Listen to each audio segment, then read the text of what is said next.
Magsitayo ang lahat. Magandang umaga sa inyong lahat. Malugod na pagtanggap sa St. Joseph Parish Gagalangin sa ika-6 ng umagang banal na misa na may liturhiya ngayong araw ng Huwebes, ikatlong linggo ng Pasko ng Pagkabuhay. Tumayo po ang lahat at tayo makiisa sa Eucharistikong pagdiriwang na pamumunuan ng ating Kura Paroko, Reverendo Padre Douglas D. Badong.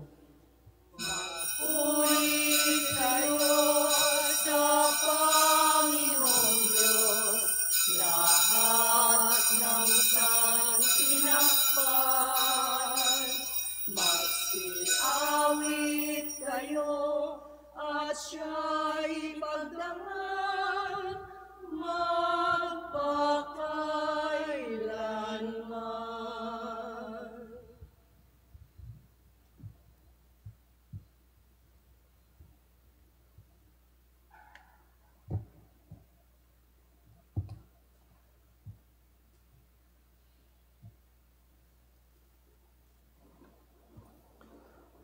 Sa ngalan ng Ama at ng Anak at ng Espiritu Santo. Amen.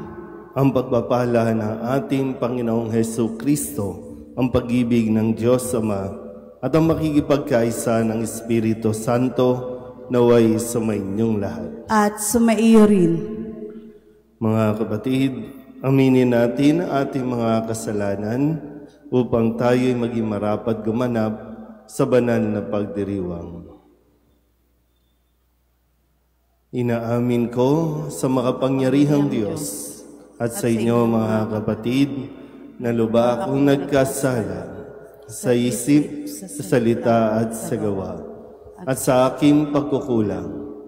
Kaya isinasamo ko sa mahal na Birheng Maria, sa lahat ng mga anghel at mga banal, at sa inyo mga kapatid na ako'y panalangin sa Panginoong ating Diyos. Kaawaan tayo ng makapangyarihang Diyos, patawarin tayo sa ating mga kasalanan, at patnubayan tayo sa buhay na walang hanggan. Amen. Panginoon, kaawaan mo kami. Panginoon, kaawaan mo kami. Kristo, kaawaan mo kami. Kristo, kaawaan mo kami. Panginoon, kaawaan mo kami. Panginoon, kaawaan mo kami. Manalangin tayo. Ama naming makapangyarihan, kami naway maging lalong masigasig sa pagdiriwang ngayon sa iyong pag-ibig, sapagkat sa panahong ito ng pagkabuhay, higit naming nalalaman na ang mga hinango mo sa dilim ng kasalanan ay katibayan ng iyong pagkamaasahan sa pamamagitan ni Jesucristo kasama ng Espiritu Santo magpasawalang hanggan. Amen.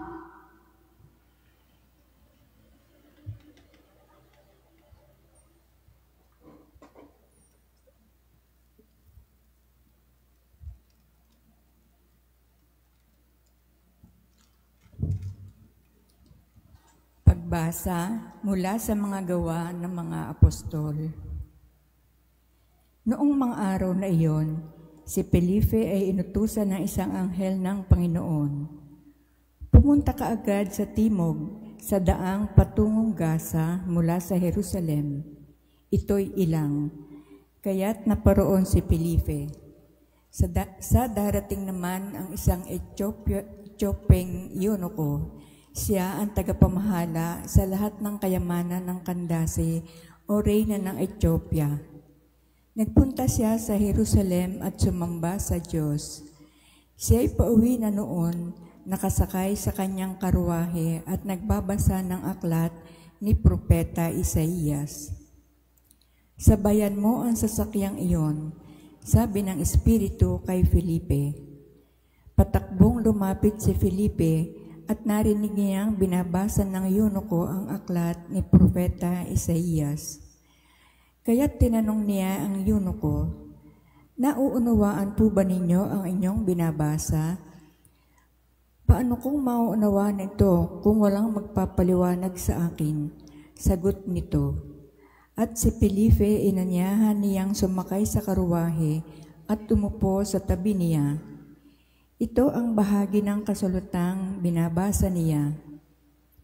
Kung paanong walang imik ang tupa na dinadala sa patayan o ang kordero sa harapan ng manggugupit, gayon din naman, hindi siya nabuka ng kanyang bibig. Siya'y hinamak at pinagkaitan ng katarungan. Walang maitatala tungkol sa kanyang mga inapo, sapagkat kinitil dito sa lupa ang kanyang buhay. Sabihin mo nga sa akin, wika ng eunuko kay Felipe, sino ba ang tinutukoy dito ng propeta? Sarili ba niya o iba?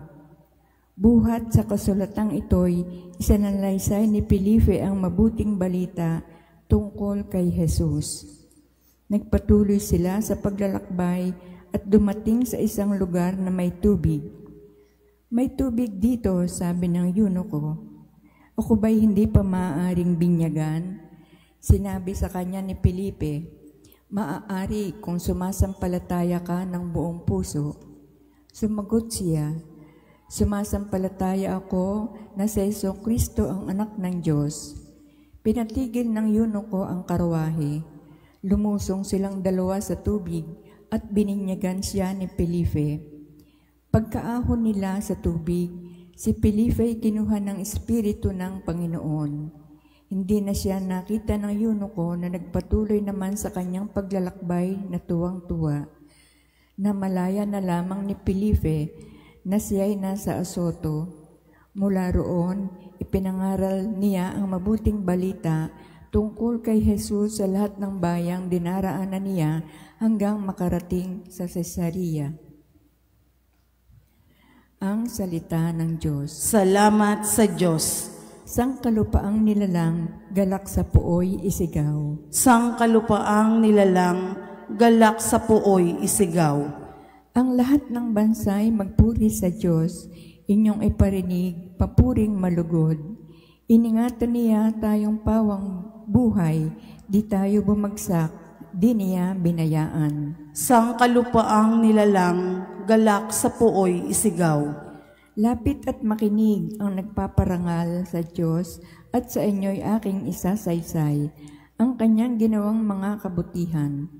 Noong ako'y balisa, ako ay dumaing sa Diyos na dapat purihin, handa kong purihin ng mga awitin. Sangkalupaang nilalang, galak sa puoy isigaw. Purihin ang Diyos, siya'y papurihan, yamang ang daing ko'y kanyang pinakinggan, at ang pag-ibig niya ay aking kinamtan. Sangkalupaang nilalang, galak sa puoy isigaw.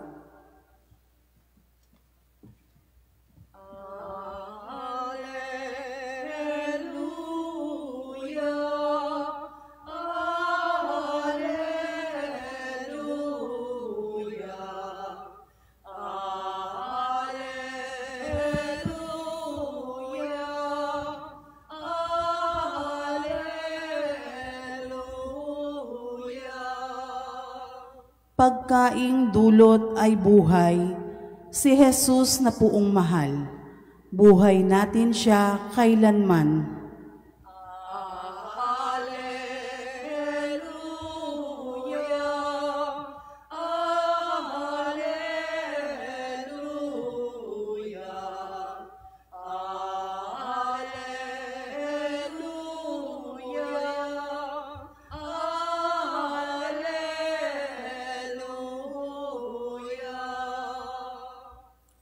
Sumainyo ang Panginoon. At sumaiyo rin. Ang mabuting balita ng Panginoon ayon kay San Juan. Papuri sa iyo, Panginoon. Noong panahong iyon, sinabi ni Jesus sa mga tao, walang makalalapit sa akin, malibang dalhin siya ng amang nagsugo sa akin. At ang lalapit sa akin ay muli kumubuhayin sa huling araw. Nasusulat sa aklat ng mga propeta, at silang lahat ay tuturuan ng Diyos. Ang bawat nakikinig sa Ama at natututo ay lalapit sa akin. Hindi ito nangangahulugang may nakakita na sa Ama. Yaong nagmula sa Diyos ang tanging nakakita sa Ama. Sinasabi ko sa inyo, ang nananalig sa akin ay may buhay na walang hanggan. Ako ang pagkaing nagbibigay buhay. Kumain ng mana ang inyong mga ninuno nang sila'y nasa ilang, gayon may namatay sila. Ngunit ang sinumang kumain ng pagkaing bumaba mula sa langit ay hindi mamamatay. Ako ang pagkaing nagbibigay buhay na bumaba mula sa langit. Mabubuhay magpakailanman ang sinumang kumain nito. At ang pagkaing ibibigay ko sa ikabubuhay ng sanlibutan ay ang aking laman. Ang mabuting balita ng Panginoon. Pinupuri ka namin, Panginoong Heso Kristo. Isang magandang umaga po sa inyong lahat.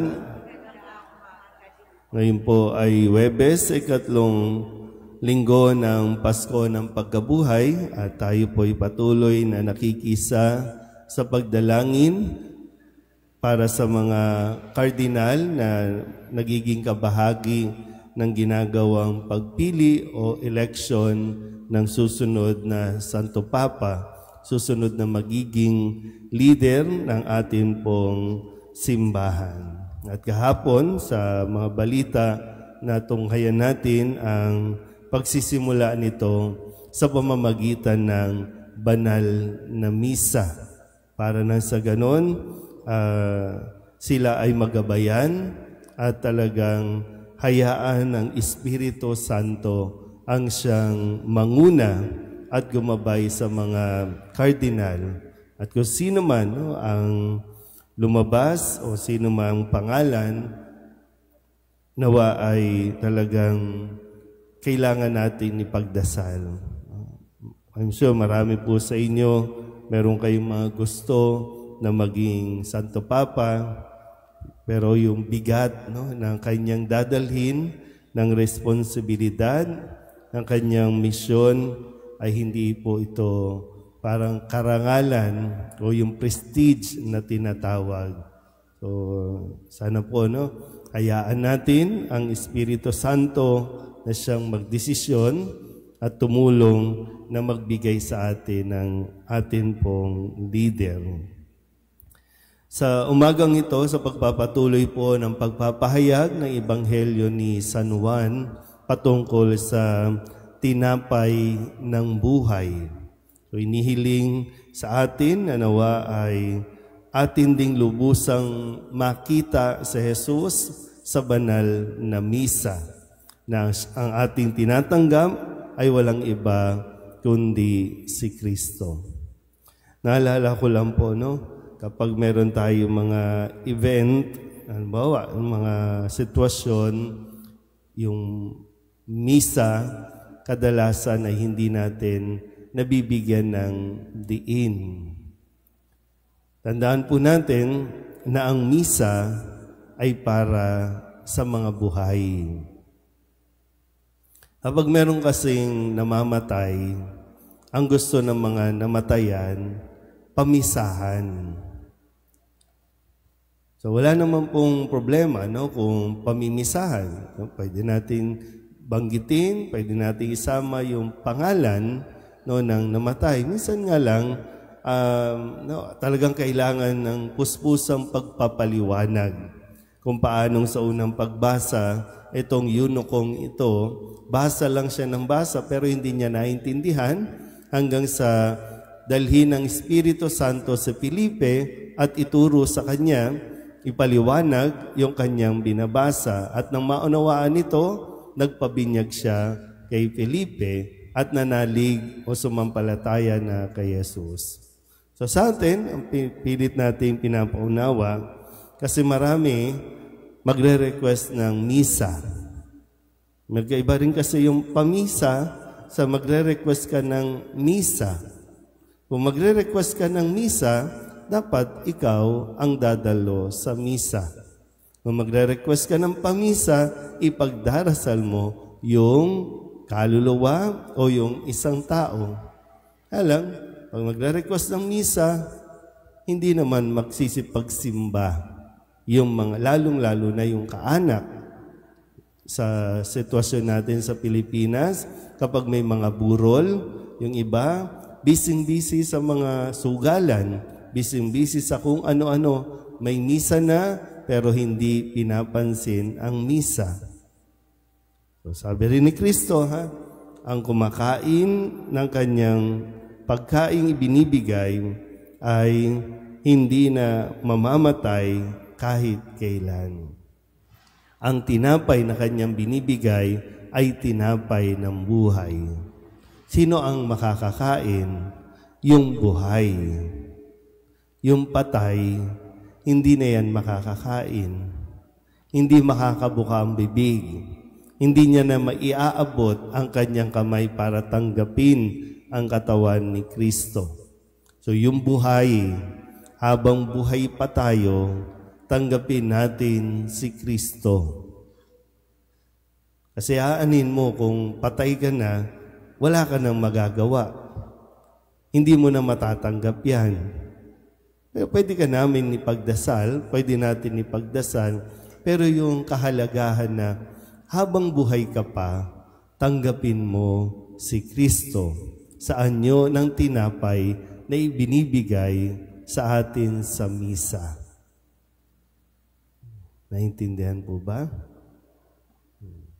Kasi babamisa, maraming tao, pero walang tumatanggap ng komunyon. Kahit nga pag dinadala dito sa simbahan yung labi ng yumaong mahal sa buhay, uupo lang sila, mag-i-emote lang. Ito na nga, di ba? Ito na yung pagkakataon na tatanggapin mo si Kristo alang-alang doon sa isang tao na hindi na makatanggap dahil hindi na siya makakagalaw pa, makakasagot pa. Muli, yung banal na Eucharistia ay para sa mga buhay.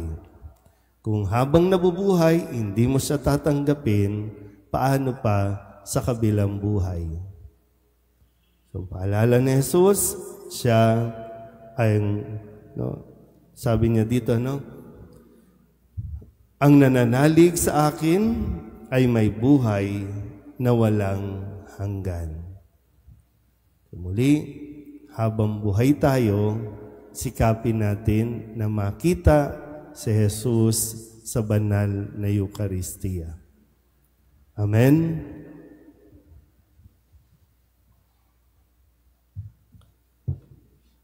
Lumapit tayo ngayon at manalangin sa Diyos Ama na sa kabutihan ng kanyang puso ay isinugo ang kanyang anak, ang tinapay ng buhay. Ang ating itutugon, Panginoon, dinggin mo ang aming panalangin. Panginoon, dinggin mo ang aming panalangin.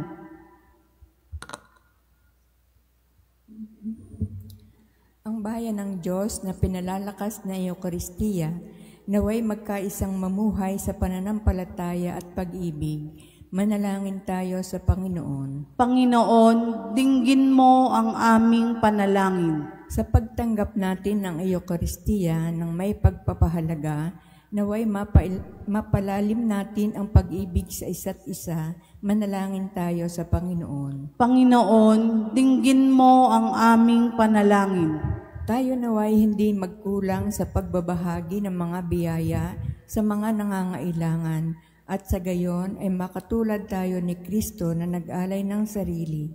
Manalangin tayo sa Panginoon. Panginoon, dinggin mo ang aming panalangin.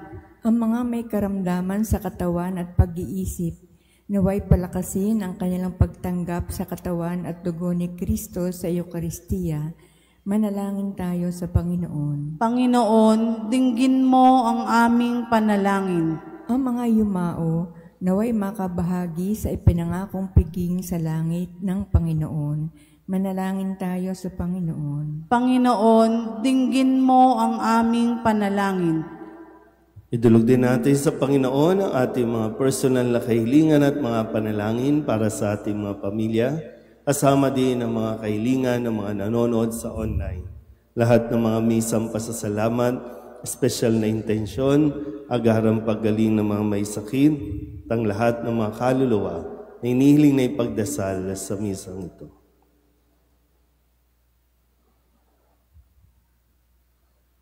Ang lahat ng ito inihiling namin sa ngalan ni Kristong aming Panginoon. Amen. Aming dalangin, iyong pagpapala sa iyong hapag, aming inihanda.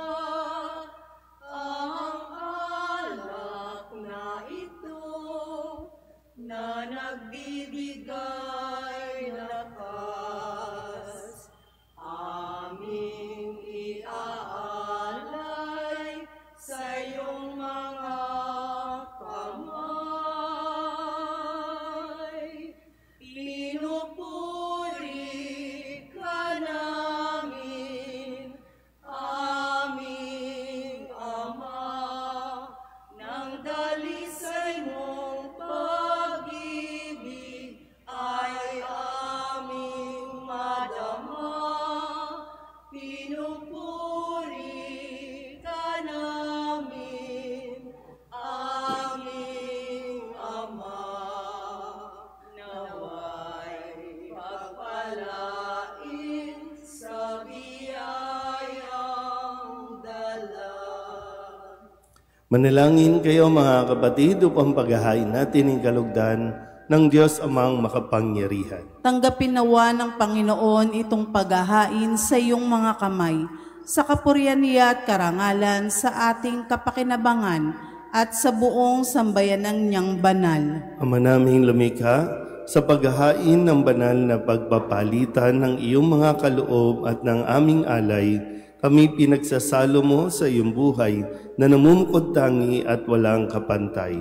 Ipagkaloob mo ang aming pakikinabang sa iyong pakikisamang aming maaasahan ay siya ring umiral sa aming pamumuhay araw-araw sa pamamagitan ni Jesucristo kasama ng Espiritu Santo magpasawalang hanggan. Amen. Sumainyo ang Panginoon. At sumaiyo rin. Itaas sa Diyos ang inyong puso at diwa. Itinaas na namin sa Panginoon. Pasalamatan natin ang Panginoong ating Diyos. Marapat na siya ay pasalamatan. Ama naming makapangyarihan, tunay nga marapat na ikaw ay aming pasalamatan.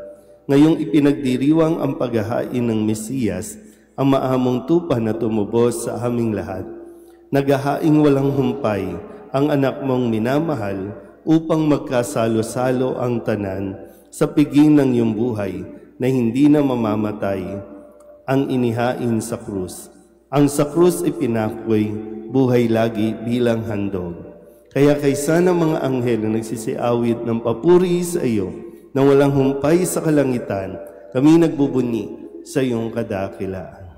Santo, Santo, Santo, Panginoong Diyos ng mga hukbo, napupuno ang langit at lupa ng kadakilaan mo, o sana sa kaitaasan. Pinagpala ang naparirito sa ngalan ng Panginoon, o sana sa kaitaasan. Ama naming banal, ikaw ang bukal ng tanang kabanalan.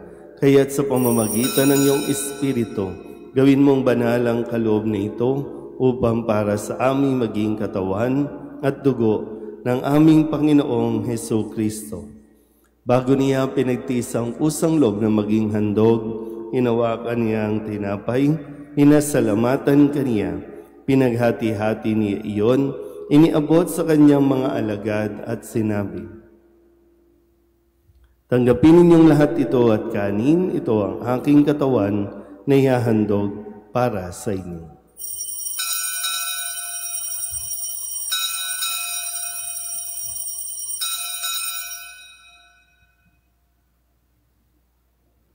Gayun din naman nang matapos ang hapunan, hinawakan niya ang kalis, muli kaniyang pinasalamatan. Iniabot niya ang kalis sa kanyang mga alagad at sinabi, "Tanggapin ninyong lahat ito at inumin. Ito ang kalis ng aking dugo, ng bago at walang hanggang tipan.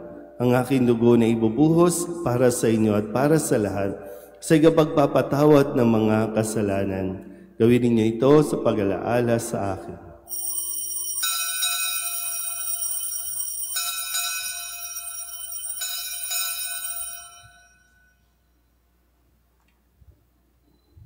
Ipagbunyi natin ang misteryo ng pananampalataya. Si Kristo'y namatay, si Kristo'y nabuhay, si Kristo'y babalik sa wakas ng panahon. Ama, ginagawa namin ngayon ang pag-alaala sa pagkamatay at muling pagkabuhay ng iyong anak.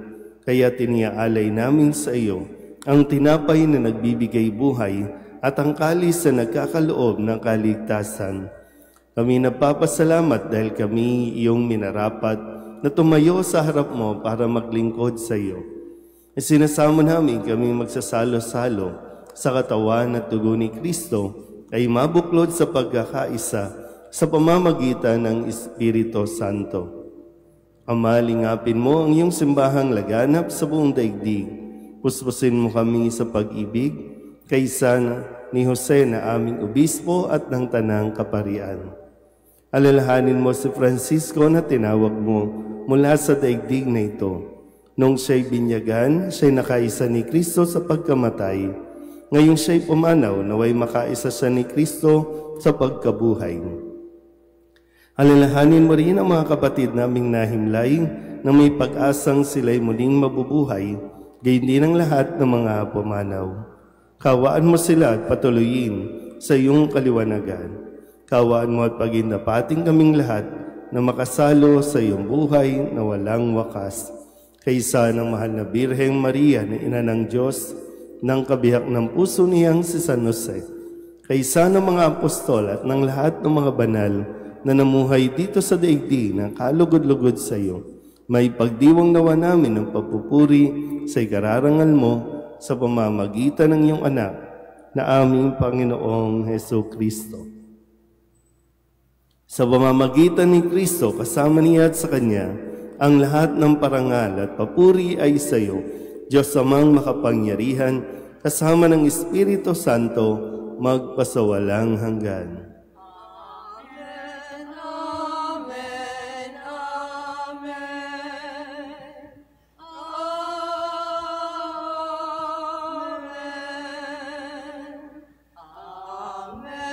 amen. Amen, amen, amen.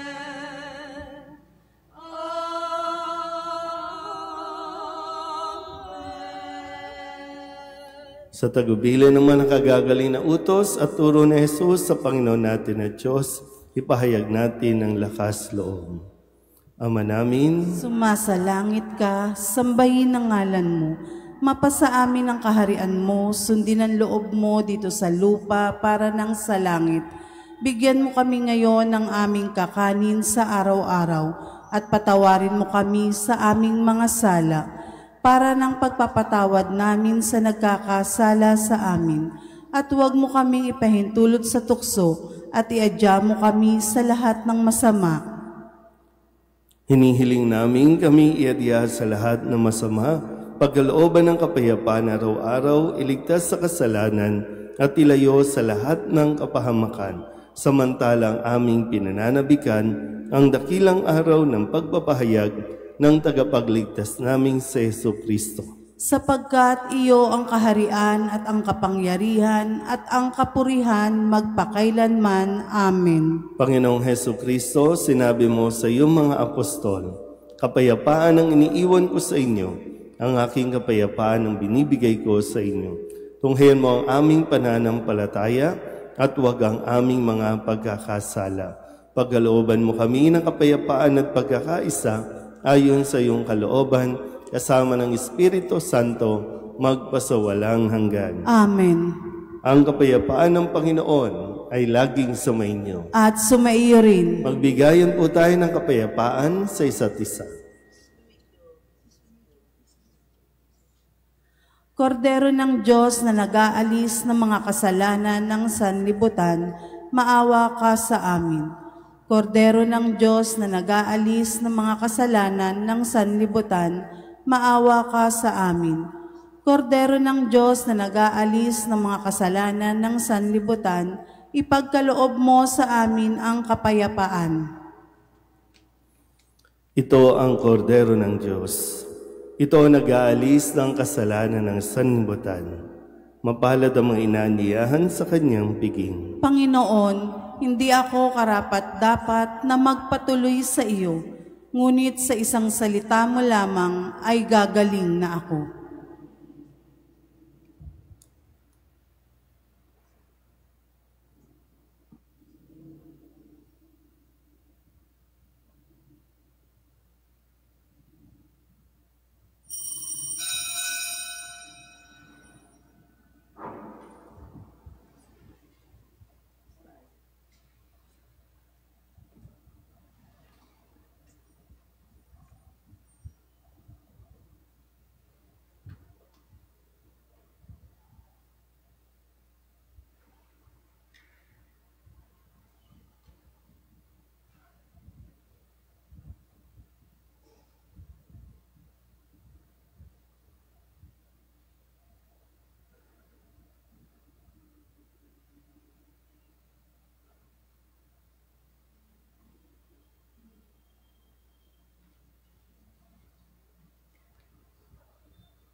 Manalangin tayo. Ama naming mapagmahal, manatili kang kapiling ng iyong sambayanan na ngayon pinapakinabang mo sa iyong sariling buhay at gawin mong kami pasulong na makahakbang mula sa dati naming pagkamakasalanan patungo sa pagbabagong nagdudulot ng iyong kabutihan sa pamamagitan ni Jesucristo kasama ng Espiritu Santo magpasawalang hanggan. Amen. Magsiluhod ang lahat. Panginoong Hesukristo, mabuting pastol at dakilang pari, pinupuri at pinasasalamatan ka namin sa pagtawag mo kay Papa Francisco upang maglingkod bilang pastol ng buong simbahan. Pamunuan nawa niya kami bilang mabuting pastol na kumakalinga sa kanyang kawan at lumilingap sa mga naliligaw na tupa. Siya naway maging mapagmahal at nakikinig sa Ama tapat na guro at katiwala ng iyong banal na misteryo. Pagkalooban mo siya ng kalusugan, lakas at karunungan. Patibayin mo ugnayan ng pagkakaisa upang mapaglingkuran ka namin bilang iisang katawan. Dalisayin mo kami at itaguyod sa pagmamalasakit sapagkat ang iyong pag-ibig sa amin ay hindi nagmamaliw. Itulot mong kami ay masigasig na tumugon sa iyong misyon. Ikaw na nabubuhay at naghahari kasama ng Ama at ng Espiritu Santo magpasawalang hanggan. Amen. Magsitayo ang lahat. Sumainyo ang Panginoon. At sumainyo rin. At pagpalain kayo ng makapangyarihang Diyos, Ama at Anak, at Espiritu Santo. Amen. Tapos ang banal na misa, humayo tayo sa kapayapaan ni Kristo. Salamat sa Diyos. Magandang umaga po. Magalak ng lumuha,